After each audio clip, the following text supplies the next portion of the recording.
Hey everyone on YouTube, just wanted to show off my brand new Massimo 550. I believe it's a 2022. It was sitting in a crate at a dealer. I purchased it in 2024 at a great price. The dealer was located just outside St. Louis. If you want more information, I can give it to you in the comments. But this is my second one. I had one earlier last year in 23 that I lent to my 16-year-old nephew, who treated it pretty bad, rolled it several times, got air vac. The kid's fine, he's great. Insurance stepped in and bought me a new one. And I'm trying to deck this thing out and make it more of a trail runner than just a utility vehicle. So just wanted to show you a few things that I've added to the Massimo 550. It's been a great machine. The previous one ran like a dime. I mean, the thing was perfect, always started.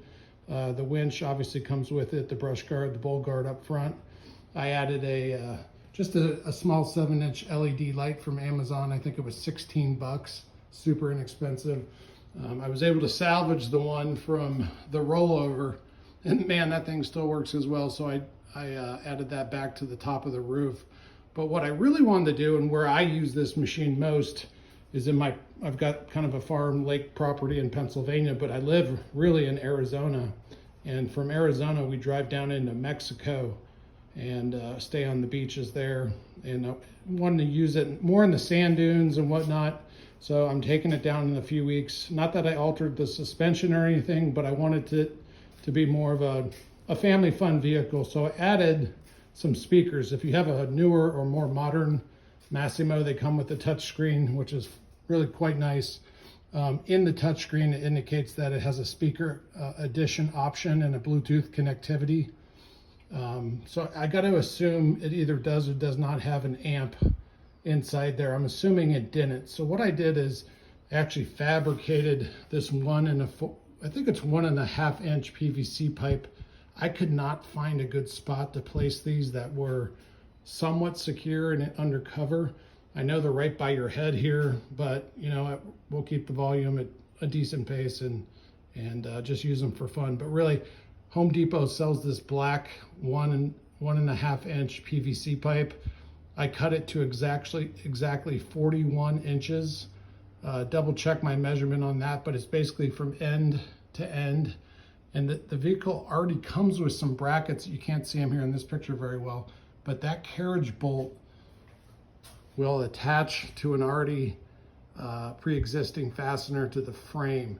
So what I did is I ran that you can see it there hopefully in the camera, 1.5 inch PVC pipe, and I put these pipe ends on it just to keep water and sand out of there. But then the speakers just add so simply. They're just a little bit of I don't know, filler, if you will, or kind of a tape, if you will, that goes in there just because there's a bit of a gap. So once I got those installed, this is part one, right? So this took me a while to sort of engineer how to do this part. The next part is I bought the amp that goes with these 4-inch Pyle OTV speakers. You can get them on Amazon. I think they're about 70 bucks for the pair. They seem plenty big enough and plenty powerful enough, 800 watt, and I believe they're 4-channel. So my goal is, at the end of the day, is to have this Pyle amp. So I bought this as well. This is a 4-channel Pyle amp. It's quite small. The antenna for the satellite for the touchscreen, the navigation was relocated there. It was over here on this side, kind of taking up a bunch of space. So I just used a razor blade, moved it over here, and then secured the amp. And as you can see, there's a lot of wires and whatnot I've got to work through, but I'm going to figure this out. Hopefully I've got more of a kind of an off-road, family fun, jamming music buggy going on after this. So a few other things I added, no big deal, just some grab bars on this side. One of the reasons one of the kids got hurt when they rolled the original buggy is because they left their hand on this bar and there was nothing to grab here. Although you do have this, I mean, intuitively you grab this, but they ended up grabbing the top railing, and as the buggy rolled, one of the kids actually lost a finger.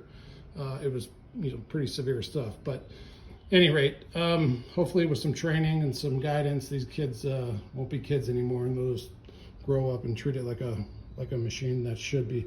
Also added this, I don't know how you feel about these light posts. I thought it was kind of cool, makes it more look like a razor. Just started working on this.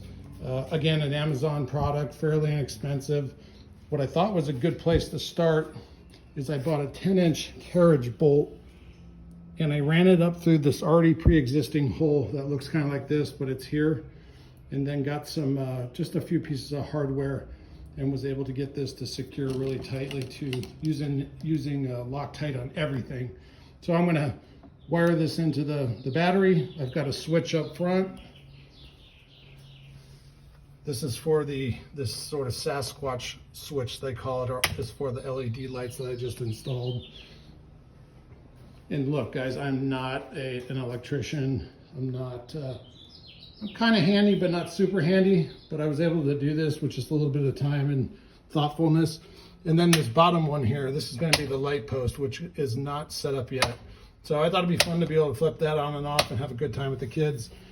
So that's the third thing we did. And if you have other ideas of what you're doing to your machine, I'd love to maybe put a little beefier suspension on it. Not quite there yet. It only has 23 miles on it. I've only been out maybe 2 or 3 times in the Arizona desert, and it does quite well. Really enjoy the machine. One thing I did notice, these things rattle like crazy. And the dealer kind of slapped this together pretty fast for me because it was on short demand. I know he's got a garage full of these in crates. They're 22s, but they're virtually the same as the brand new ones coming out. So I went back through with Loctite and went through virtually every bolt on this thing. I'm also going to add some weather stripping right here on the hood, just because I've got an amp right here and I don't want any water to get into this area of the machine. It's probably the most watertight already, but just adding some pretty basic silicone or just basic weather stripping to keep that running well. But man, this thing's a blast. Love it. Not sure what colors you all have. Have you had good luck? Mine's been super fun.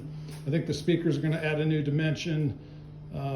Yeah, that's about all I got going. So, hey, would love to hear what's going on in your world, what's going on with your machine, what have you done? That's about it. There's another guy out there, and sorry I don't know his name, but he's added a bunch of stuff. You can search him on YouTube.